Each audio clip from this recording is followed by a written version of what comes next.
Dear student, class 10th का जो chapter 7 है निर्देशांक ज्यामिति, उसके जो उदाहरण नंबर 8, 9 और 10 है, इसको हमें आज के लेक्चर में सॉल्व करना है। ठीक है, तो प्रश्नावली 7.2 है, क्लास 10th है। ठीक है, और एग्जाम्पल हमें सॉल्व करना है 8 और 9, 10। ठीक है, तो देखिए सबसे पहले एग्जाम्पल 8 को ध्यान से देखिए। बिंदुओं ए 2, -2 और बी -7, 4 को जोड़ने वाले रेखाखंड को समत्रिभाजित यानी ट्राइसेक्ट। ठीक है, समत्रिभाजित का मतलब होता है ट्राइसेक्ट करना, 3 इक्वल पार्ट में डिवाइड करना, 3 बराबर भाग में बांटना एक लाइन को। ठीक है, करने वाले बिंदुओं के निर्देशांक ज्ञात कीजिए। ठीक है, तो क्वेश्चन क्या कहता है कि जो बिंदुओं ए और बी है को जोड़ने वाले रेखाखंड को समत्रिभाजित करने वाले बिंदुओं के निर्देशांक ज्ञात कीजिए। यानी ए बी रेखाखंड के 3 बराबर भाग आपको करने हैं। सम मतलब होता है बराबर और त्रिभाजित होता है 3, तो 3 बराबर भाग करने हैं आपको एक रेखाखंड ए बी की। ठीक है, और 3 बराबर भाग करने से जो पॉइंट बनेंगे उन बिंदुओं के निर्देशांक आपको ज्ञात करना है। ठीक है, तो कैसे करेंगे देखिए। सबसे पहले क्वेश्चन इंपॉर्टेंट है, सबसे पहले आपको लिखना है सॉल्यूशन और इसका डायग्राम बनाते हैं पहले।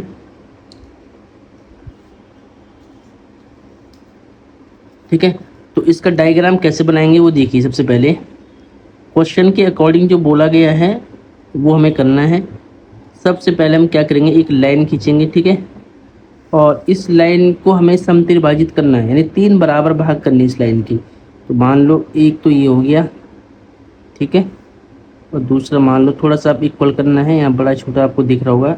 ठीक है, अब देखिए 1 2 3 बराबर भाग आपने कर लिए है। अब देखिए जो ये बिंदु है ना, ये बिंदु हो गया, ये बिंदु हो गया, ये बिंदु हो गया यहाँ पर, और ये बिंदु हो गया। ठीक है, तो ये वाला बिंदु जो है वो ए है और ये वाला बिंदु बी है, बिंदु को पॉइंट बोलते हैं। अब देखिए इस ए बी को समत्रिभाजित किया है, तो यानी 2 बिंदु आपके पास हो रहा है, एक ये वाला एक ये वाला, यानी इसको मान लो पी, इसको मान लो क्यू। ठीक है, ए की वैल्यू कितनी है 2, -2, बी की वैल्यू कितनी है -7, 4। ठीक है, अब आपको बिंदु पी और क्यू के निर्देशांक बताने कितने हैं, कोऑर्डिनेट और पॉइंट पी एंड क्यू। ठीक है, तो देखिए सबसे पहले आपको क्या करना है, पहले पॉइंट पी के जब निकालोगे ना, तो पी को आपको x, y लेट करना है। इसका डायग्राम वापस बनेगा। ठीक है, अब देखिए पी के लिए आपको क्या देखना है कि रेशियो, तो पी के लिए ए तक, पॉइंट ए तक कितना है 1 पार्ट है, यानी ये m1 कितना हो जाएगा 1। ठीक है, जितने पार्ट होगा यहाँ पर रेशियो आपको ऐसे लेना होता है। ठीक है, अब देखिए पी से ए का जो दूरी है वो मान लो 1 पार्ट है, तो 1 हो गया रेशियो इसका। अब पी से बी तक 2 पार्ट है, तो यानी हम बोलेंगे m2 यहाँ पर इस केस में हम 2 लेंगे, क्योंकि यहाँ पर कितने पार्ट है 2 पार्ट है। ठीक है, फिर जब q लेंगे तो q से a तक 2 पार्ट होंगे, तो m1 की वैल्यू 2 होगी और q से b तक m2 की वैल्यू 1 हो जाएगी, क्योंकि q से b तक 1 पार्ट है। ठीक है, जितने पार्ट होगा उतना m की वैल्यू होता है। ठीक है, अब देखिए इसके बाद क्या करना है आपको, सबसे पहले बिंदु P का निर्देशांक आपको निकालना है। तो आपको यहाँ पे लिखना है माना विभाजन बिंदु, माना विभाजन बिंदु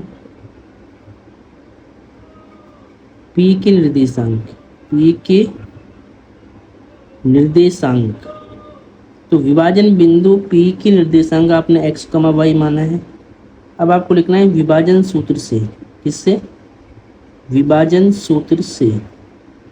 तो विभाजन सूत्र यानी सेक्शन फॉर्मूला बेसिकली होता क्या है, x = m1x2 + m2x1 m1 + m2। ठीक है, ये फॉर्मूला आपको यूज करना है। m1 कितना है 1, x2 कितना है, देखिए इसको x1, इसको y1 और इसको x2, इसको y2 लेट करना है। ठीक है, तो x2 कितना है -7 प्लस m2 कितना है 2 और x1 कितना है 2, m1 + m2 1 + 2, 1 प्लस में 2। अब y के लिए y = m1 y2 + m2 y1 m1 + m2। ठीक है, अब देखिए m1 की वैल्यू कितनी है 1, y2 कितना है 4, m2 कितना है 2, y1 कितना है -2, m1 + m2, m1 कितना है 1 प्लस में 2। ठीक है, तो x इक्वल टू कितना होगा -7, 2 दूनी 4 यानी 4/3। यहाँ पे y इक्वल टू 4 1 जा 4 प्लस माइनस माइनस 2 2 जा 4 और 2 + 1 3। ठीक है, अब देखिए x की वैल्यू कितनी हो रही है यहाँ पे माइनस प्लस माइनस, तो यानी कितना बचेगा -3/3 और y इक्वल टू 0/3 हो जाएगा। ठीक है, तो x की वैल्यू कितनी होगी, x की वैल्यू 1 -1 और y की वैल्यू 0 होगी। तो अतः ये पॉइंट आपको दिख रहा होगा। ठीक है, आपको लिखना अतः बिंदु P के निर्देशांक तो बिंदु P की निर्देशांक क्या हो जाएगा, एक्स वाई आपने माना था, x की वैल्यू कितनी है, x की वैल्यू -1, y की वैल्यू 0। तो यानी ये वाला जो पॉइंट होगा ये -1,0 होना चाहिए। ठीक है, अब सेम आपको क्यू का निकालना है, तो इसके लिए आपको डायग्राम में सेम वापस बनाना पड़ेगा। तो इसके लिए मैं पेज लेता हूँ दूसरा वाला, यहाँ पे देखिए। ठीक है, यहाँ पे आपको दिख रहा होगा ना। चलो अब हम क्या करेंगे, हम इसको पहले कॉपी करते हैं।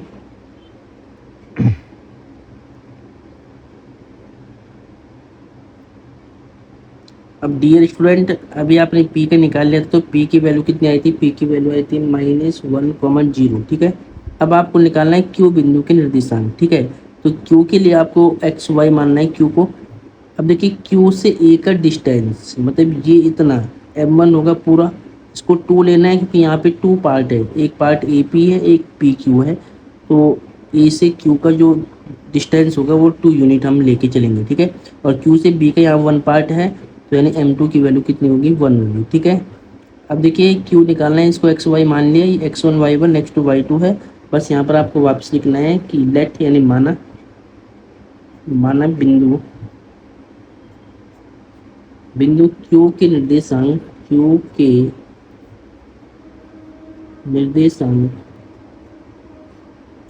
x, y है। तो यहाँ पे लिखना है विभाजन सूत्र से, किससे, विभाजन सूत्र से। तो विभाजन सूत्र से फॉर्मूला आपको याद होगा, x equal to m1 x2 plus m2 x1 upon में m1 प्लस m2। ये x की वैल्यू निकालने के लिए, y की वैल्यू निकालने के लिए formula m1 y2 plus m2 y1 upon में m1 प्लस में m2। ठीक है, अब वैल्यू यहाँ पर आपको पुट करनी है बिल्कुल।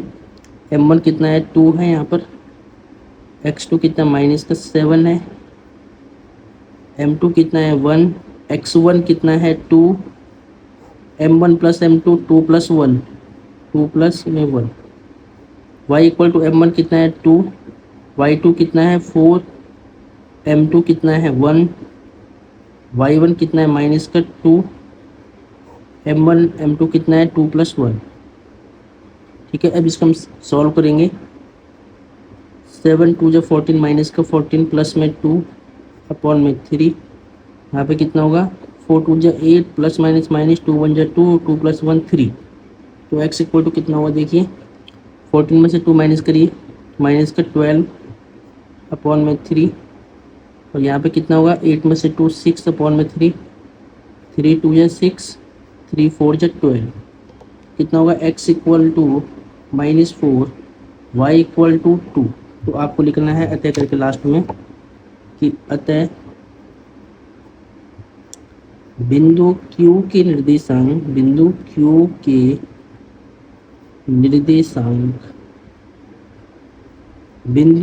के निर्देशांक कितना होगा देखिए, Q को आपने माना था x y, x की वैल्यू -4 y की वैल्यू +2। ठीक है, ये आपका आंसर आ गया।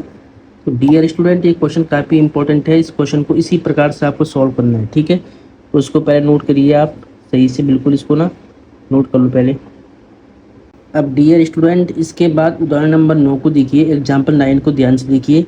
ये क्वेश्चन वेरी वेरी इंपॉर्टेंट है, यूके बोर्ड में कई बार रिपीट है। ठीक है, वेरी वेरी इंपॉर्टेंट क्वेश्चन है, ध्यान से इसको सॉल्व करेंगे। ठीक है, देखिए बिंदुओं 5, -6 और -1, -4 को जोड़ने वाले रेखाखंड को y अक्ष किस अनुपात में विभाजित करती है। ध्यान रखना कि y अक्ष किस अनुपात में विभाजित करती है इस लाइन को। ठीक है, इस प्रतिच्छेद बिंदु के निर्देशांक भी ज्ञात कीजिए। जो प्रतिच्छेद बिंदु होगा जो इन दोनों बिंदुओं को जोड़ रहा होगा, ठीक है, उस बिंदु के आपको निर्देशांक भी ज्ञात करना है, ठीक है। अब देखिए अभी आपको समझ में नहीं आया होगा, अब आपको आएगा, ठीक है। देखिए पहले सबसे पहले देखिए इससे एक डायग्राम बनाते हैं हम रफली, या आपको फेयर में बना के आना है, कोई दिक्कत नहीं है, ठीक है। ये फेयर डायग्राम है। अब देखिए सबसे पहले समझने के लिए मान लो कि एक पॉइंट है ए और एक पॉइंट है बी। पॉइंट ए की वैल्यू कितनी है 5, -6। पॉइंट बी की वैल्यू कितनी है -1, -4 है, ठीक है। अब इन दोनों बिंदुओं को मिलाने वाला, ठीक है। अब क्या बोला है, बिंदुओं को जोड़ने वाले रेखाखंड को y अक्ष किस अनुपात में विभाजित करता है, यानी इस लाइन को y अक्ष क्या करता है, इंटरसेक्ट करता है। मान लो ये y अक्ष है कि इस लाइन को विभाजित कर रहे हैं दो पार्ट में, एक इधर एक इधर, तो किस अनुपात में विभाजित करता है वो अनुपात आपको निकालना है और उस प्रतिच्छेद बिंदु की निर्देशांक भी आपको निकालना है। तो हमने मान लिया कि y अक्ष इस बिंदु पर प्रतिच्छेद करेगा जिसका नाम मैंने P मान लिया। अब आपको मालूम है कि y अक्ष पर स्थित बिंदु क्या होता है, y अक्ष पर y होगा लेकिन x नहीं होता, तो 0, y होता है। y अक्ष का बिंदु इस प्रकार होता है, 0, y होता है। तो ये बिंदु इस लाइन को इंटरसेक्ट करता है, प्रतिच्छेद करता है पॉइंट P पर, यानी ये बिंदु इस लाइन को जोड़ रहा है। अब आपको बताना है कि ये जो बिंदु है वो ए बी को किस अनुपात में बांटता है, यानी ये और ये रेशियो कितना होगा, यानी m1, यहाँ पर जो m1 आएगा ना इतना, यहाँ पर m1 की वैल्यू कितनी होगी और इधर m2 की वैल्यू कितनी होगी वो आपको निकालना है, क्वेश्चन मार्क, ठीक है। तो हम क्या करेंगे देखिए ध्यान से, सबसे पहले हम इसको x1 y1 मानेंगे पॉइंट ए को, पॉइंट बी को इसको x2 इसको y2 मानेंगे, ठीक है, और बीच वाले को x, y मानेंगे। तो अब क्या करना है वो देखिए, सबसे पहले y अक्ष का बिंदु क्या होता है, 0, y होता है। तो आपको लिखना पहले ये बात, यहाँ पर सॉल्यूशन में आपको लिखना है, माना y अक्ष पर स्थित बिंदु के निर्देशांक, स्थित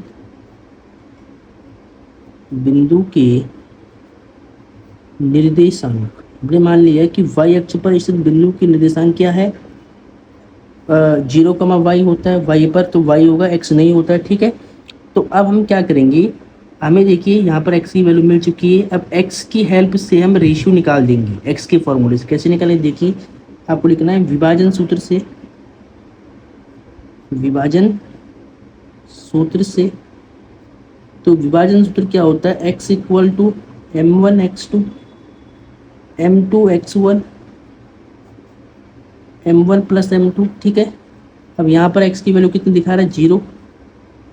m1 की वैल्यू हमें निकालनी, m1 सेम रहेगा। x2 कितना है, x2 -1 है। m2 हमें निकालना है, x1 कितना है, 5 है। और m1 + m2 कितना है, m1 + m2 नहीं पता है, m1 + m2 सेम रहेगा, ठीक है। अब यहाँ पे क्रॉस मल्टीप्लाई करिए, जैसे इस पूरा का 0 में मल्टीप्लाई होगा 0 हो जाएगा, ये इधर -m1 बचेगा और इधर +5m2 होगा, ठीक है। अब m1 को लेफ्ट में करिए, m1 इधर आएगा तो प्लस का m1 = 5m2 होगा, वो सेम रहेगा राइट में। अब यहाँ से देखिए, यहाँ पर इंटू में आप 1 मान सकते हैं, m1 इधर से m2 नीचे आएगा, m2 = इधर 5 था और ये 1 डिवाइड में आएगा इधर, ठीक है। देयरफॉर m1 = m2, m1 अनुपात m2 कितना हो गया, 5:1, यानी इसका मतलब क्या है कि ये वाला जो पार्ट होगा वो 5 होगा और ये वाला पार्ट क्या होगा, 1 होगा। अब हमसे बोला है कि किस अनुपात में विभाजित करती है, अनुपात आपने यहाँ पे निकाल लिया है 5:1। अब आपको क्या निकालना है, देखिए इस प्रतिच्छेद बिंदु के निर्देशांक भी ज्ञात कीजिए। इस बिंदु का निर्देशांक आपको निकालना, तो यहाँ पर x की वैल्यू तो 0 पहले से, बस आपको y को निकालना है। तो आपको लिखना है यहाँ पर y = m1 x2 m1 y2 m2 y1 upon में m1 प्लस में m2। तो y के लिए फॉर्मूला है, m1 की वैल्यू कितनी है, m1 की वैल्यू आप निकाल देंगे, m1 है पहले वाला 5 और y2 कितना है, y2 -4 है।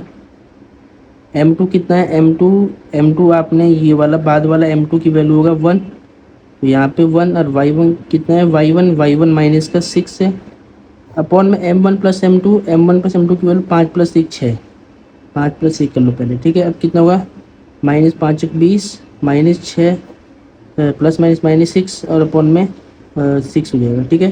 तो y की वैल्यू कितना होगा, माइनस का 26, 20 और 6 26, माइनस के 26/6, 2 से काटो, 2 3 6, 2 एकम 2, 2 3 6, तो y इक्वल टू -13/3 हो गया, ठीक है। अब आपको लिखना है अतः, लास्ट में आपको जरूर लिखना है ये बात, क्वेश्चन इंपॉर्टेंट है, मैं यहाँ पे लिखता हूँ, ठीक है। देखिए, अतः प्रतिच्छेद बिंदु के निर्देशांक, प्रतिच्छेद बिंदु के निर्देशांक तो कितना होगा, देखिए यहाँ पर x की वैल्यू 0 है, y की वैल्यू -13/3 है, ठीक है। तो ये हो गया। तो इस क्वेश्चन में आपको क्या निकालना था, अनुपात बताना था, चूंकि हमने निकाल दिया यहाँ पर गिरा, और इसके बाद आपको प्रतिच्छेद बिंदु के निर्देशांक बताना था, जो कि आपने यहाँ पे निकाल लिया 0, -13/3, ठीक है। तो होपफुली ये क्वेश्चन भी आपको समझ में आया होगा। अब एक लास्ट एग्जाम्पल इसमें हो रहे हैं, वो भी हम सॉल्व करते हैं, ठीक है। अब डियर स्टूडेंट, एक वेरी वेरी इंपॉर्टेंट एग्जाम्पल ये भी है, इसको ध्यान से देखिए। यदि बिंदु ए 6,1 और बी 8,2 और सी 9,4 और डी P,3 एक समांतर चतुर्भुज के शीर्ष इसी क्रम में हो, तो P का मान ज्ञात कीजिए, ठीक है। क्वेश्चन इंपॉर्टेंट है, तो इसको भी आपको ध्यान से समझना है, ठीक है। सबसे पहले आपको दिया हुआ है समांतर चतुर्भुज ABCD, तो हम यहाँ पर क्या करेंगे, एक समांतर चतुर्भुज का डायग्राम बनाते हैं रफली। तो देखिए यहाँ पर एक समांतर चतुर्भुज हमने बना दिया है, ठीक है। और यहाँ पर ध्यान से देखिए कैसे बनता है, वो आपको पता होना चाहिए। तो एक समांतर चतुर्भुज, इसको पैरेललोग्राम बोलते हैं इंग्लिश में। तो देखिए बोला गया है कि ABCD एक समांतर चतुर्भुज के शीर्ष इसी क्रम में हो। इसी क्रम मतलब पहले A आएगा, फिर B आएगा, फिर C आएगा, फिर D आएगा। तो A की वैल्यू कितनी है 6,1 और B की वैल्यू कितनी है यहाँ पर 8,2 और C की वैल्यू कितनी है यहाँ पर 9,4 यानी 9,4 और D की वैल्यू क्या P,3 यानी P,3, ठीक है। बोला है तो P का मान ज्ञात करो, इस P का मान क्या होना चाहिए, ठीक है। अब देखिए समांतर चतुर्भुज की खास बात आपको पता होनी चाहिए कि समांतर चतुर्भुज के अगर जो विकर्ण होते हैं, जिसको डायगोनल बोलते हैं, विकर्ण प्रतिच्छेद करते हैं, प्रतिच्छेद यानी समद्विभाजित करते हैं, ठीक है। समांतर चतुर्भुज के विकर्ण क्या करते हैं, समद्विभाजित करते हैं। इसका मतलब क्या है कि इस विकर्ण का जो मध्य बिंदु होगा वही इस विकर्ण का भी मध्य बिंदु होगा। दोनों देखिए ये समद्विभाजित है, तो ये इसके इक्वल, ये इसके इक्वल, ये मध्य बिंदु इस विकर्ण का और ये मध्य बिंदु इस विकर्ण का, तो दोनों विकर्णों का मध्य बिंदु O यानी बराबर होगा, ठीक है। तो आपको यहाँ पे लिखना पहले यही बात। सॉल्यूशन में हम लिखते हैं यहाँ पर सॉल्यूशन, थोड़ा बहुत आपको इंग्लिश भी लिखनी है, ठीक है। हिंदी वाले बच्चे मैथमेटिक्स में थोड़ा बहुत इंग्लिश भी लिख सकते हैं, इसमें कोई दिक्कत नहीं होती है, ठीक है। तो आप लिख सकते हैं हम जानते हैं, यानी इंग्लिश में क्या बोलते हैं, वी नो डैट, हम जानते हैं। आप हिंदी में लिख सकते हैं कि हम जानते हैं कि, हम क्या जानते हैं कि समांतर चतुर्भुज के विकर्ण, समांतर चतुर्भुज के विकर्ण समद्विभाजित करते हैं, समद्विभाजित करते हैं। ये आपको पता है प्रॉपर्टी है इसकी, ठीक है। इसीलिए देयरफॉर हम बोल सकते हैं विकर्ण AC का मध्य बिंदु, AC का मध्य बिंदु बराबर होगा विकर्ण BD का मध्य बिंदु, ठीक है। अब देखिए मध्य बिंदु सूत्र आपको मालूम है। सबसे पहले विकर्ण AC के लिए मध्य बिंदु फॉर्मूला क्या होगा, x1 x2 अपॉन में 2, y1 y2 अपॉन 2, और विकर्ण BD के लिए मध्य बिंदु फॉर्मूला सेम वही होगा, x1 x2 अपॉन में 2 और y1 y2 अपॉन 2, ठीक है। अब यहाँ पर आपको वैल्यू पुट करनी है। तो देखिए विकर्ण AC के लिए ये x1 y1 होगा और ये x2 y2 होगा, ठीक है। तो ये आपको दिख रहा होगा, तो आप ध्यान से यहाँ, ठीक है। तो विकर्ण AC के लिए ये x1 y1 ये x2 y2 होगा। अब हम यहाँ पर वैल्यू रखते हैं, ठीक है। देखिए ध्यान से, x1 कितना है, x1 6 प्लस में x2 कितना है 9 अपॉन में 2, y1 कितना है 1, y2 कितना है इसी के लिए, ठीक है, y2 कितना है 4 अपॉन में क्या है 2। सेम यहाँ पर x1 विकर्ण बीडी के लिए, इसको मान लो बीडी के लिए x1 y1 और इसको मान लो x2 y2। तो x1 कितना है 1, x1 कितना है 8 है और x2 कितना है p अपॉन में 2। y1 कितना है y1 है 2, y2 कितना है 3 है अपॉन में 2 है, ठीक है।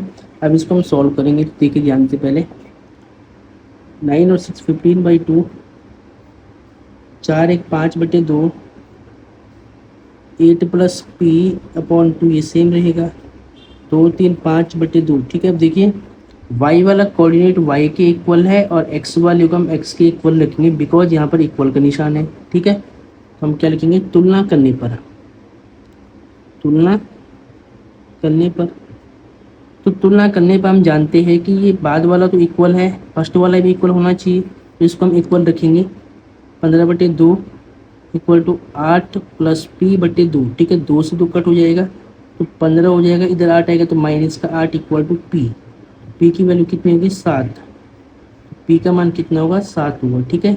तो डियर स्टूडेंट, ऐसे आपको ये तीनों एग्जाम्पल सॉल्व करने थे। तीनों एग्जाम्पल मोस्ट इंपॉर्टेंट है, बोर्ड एग्जाम में कहीं ना कहीं साल रिपीट हुए हैं, ठीक है। तो आपको इनको बिल्कुल सही से नोट करना है अपनी फेयर कॉपी में और इसकी प्रैक्टिस करनी है, ठीक है। नेक्स्ट लेक्चर में हम जो एक्सरसाइज 7.2 है 7.2 के सभी क्वेश्चन आपको समझाएंगे, ठीक है। तब तक आपको ये सभी क्वेश्चन रिपीट करना है और फॉर्मूले याद करना है, ठीक है।